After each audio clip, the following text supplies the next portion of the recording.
ನಾವು ಆಕ್ಚುಲಿ ಪ್ರೀತಿಸಿ ಮದುವೆ ಆಗಿದ್ದು. ಓಹ್! ವೆರಿ ಆ, ನೈಸ್. ಒಂದು 7-8 ವರ್ಷ ಪ್ರೀತಿಸಿ ಆಮೇಲೆ ಎಲ್ಲರ ಒಪಿನಿಯನ್ ತಗೊಂಡು ಅದರಲ್ಲೂ inter caste marriage.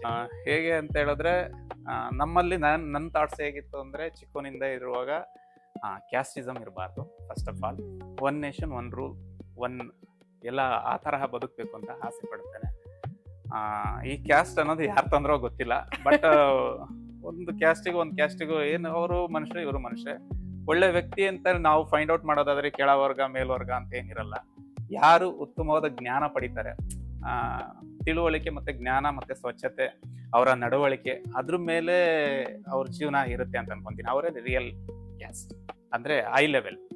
Low amazing. Level ಇಲ್ಲ, ಮತ್ತೆ ಹೈ ಲೆವೆಲ್. ಹೈ ಲೆವೆಲ್ ಅಂತ ಹೇಳಿದ್ರೆ ಅವ್ನು ಯಾವ ಕ್ಯಾಸ್ಟರೇ ಆಗಿರ್ಲಿ ಉತ್ತಮವಾಗಿ ಅವನ ಮಾತಾಗಿರ್ಬೋದು, ಅವನ ಆಟಿಟ್ಯೂಡ್ ಆಗಿರ್ಬೋದು, ಮತ್ತೆ ಅವ್ನು ಮಾಡೋ ವರ್ಕ್, ಮತ್ತೆ ಅವನ ಸ್ವಚ್ಛತೆ, ಇದ್ರ ಮೇಲೆ ಕ್ಯಾಸ್ಟ್ ನ ಹಳಿಬೇಕು.